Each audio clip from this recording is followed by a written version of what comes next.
Today we gather here to celebrate 134th birth anniversary Bharat Ratna, Dr. Babasaheb Ambedkar. His legacy continues to inspire generations for equality across the globe. I will focus on equality today. We just talk about history, but he always said, who is not reading the history in my regional language something, या जगाला युद्ध नकोय, या जगाला बुद्ध हवंय. I will just political, economical and social democracies must progress in parallel, supported by the foundation of the mental democracy. Are we really follow Dr. Babasaheb Ambedkar today? Are we really follow the ideologies of Dr. Babasaheb Ambedkar has come through the Tathagat Gautam Buddha? I can say no. We are not following up properly. So here we are in the Grand Committee Room, but it's also known as the Moses Room, and you will see from that picture of Moses coming down the mountain why it's known as that. It's used for debates and where we discuss some of the detail of the legislation. It enables the chamber to be used for one bit of legislation and here for another. And the minister sits here at the dispatch box, his civil servants sit behind him, and members of the public can sit here and watch the proceedings in a very intimate experience for them. Please follow, like, share, comment and subscribe the Samyak Kranti channel. Lord and esteemed members, with only 5 minutes of talk, I have less time, so I will respectfully refrain the naming anyone.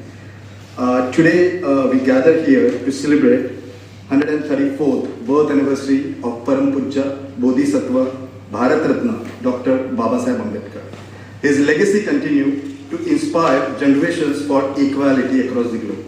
I will focus on equality today. We just talk about history, but he always said, who reading the history will not make the history. So history means future. We need to understand it. My today's subject is artificial intelligence and the pursuit of equality for marginalized communities worldwide. Along with that, I will just try to extend the speech of Dr. Paul on the next level, more penetrating in my second section. Let's understand the biased data and structural tech discrimination in the AI system nowadays. AI is penetrating historical biases in the data sets. AI systems often reflect discrimination present in their training data. Let's take an example. Hiring AIs may reject resume with the Dalit or non-Western surnames due to past bias patterns. Discriminatory hiring algorithms is the second point. It is seen as neutral, but many hiring tools reflect developers' biases. Let's take an example. Amazon tool downgraded resume with the word called woman previously, as its data favored male applicants.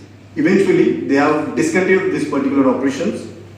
Welfare inclusion due to bias, AI errors or manufacturing or malfunctioning can block deserving individuals from the welfare schemes like pensions, scholarships, fellowships.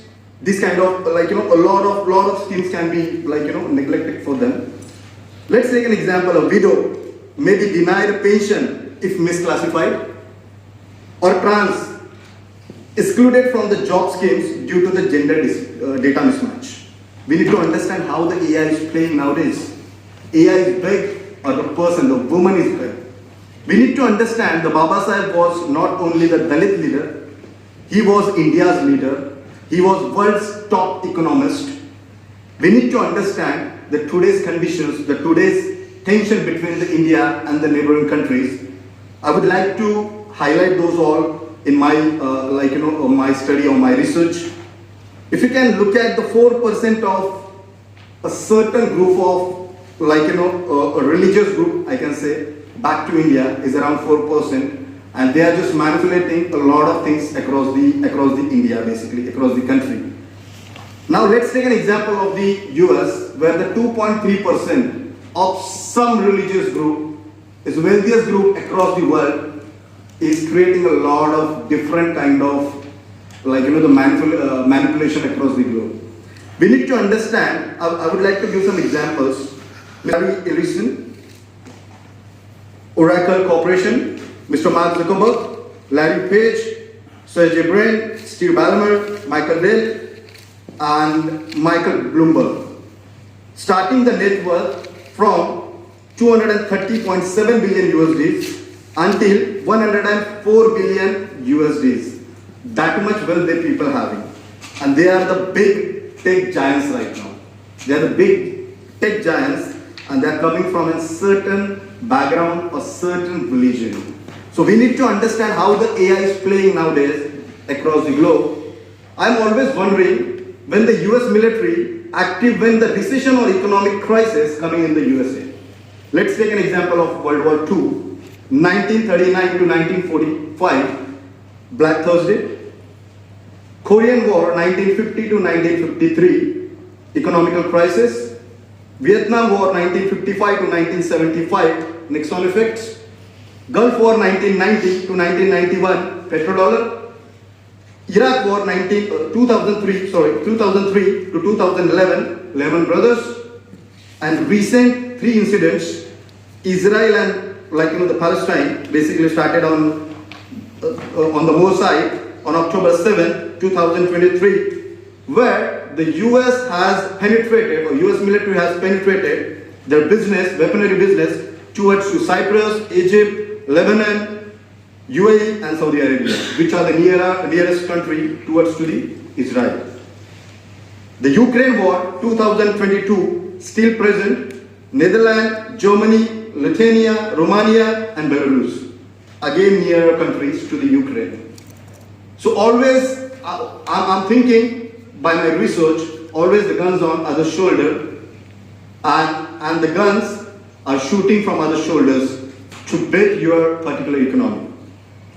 Right now, the Indo-Pak issues going on, I would like to talk on in the current issue, because if Babasaheb would have here, he would have talked on the current issues itself. In 2025, if you can see the last 6 months of records, the US has penetrated their arms towards to Singapore, Indonesia, Taiwan and Malaysia, nearest country towards to the China. We need to always understand how AI is playing the role across marginalized communities or the poor people or BPL means below poverty line people. We need to understand. I would like to quote in my regional language something. Ya jagala yuddha nahoy, ya jagala buddha hoy. I will just conclude my presentation in short. Dr. Babasaheb Ambedkar vision strengthening the India in the global role is economy, RBI and fiscal discipline, labor rights, worker protections, gender, women empowerment, social justice as marginalized people, politics, inclusive democracy, and I'm just talk a lot, but I would like to quote my closing notes. Yesterday I was just revising my speech and I've written this: political, economical and social democracies must progress in parallel, supported by the foundation of the mental democracy. Are we really follow Dr. Babasaheb Ambedkar today? Are we really follow the ideologies of Dr. Babasaheb Ambedkar has come through the Tathagat Gautam Buddha? I can say no. We are not following up properly. That's the reason we are struggling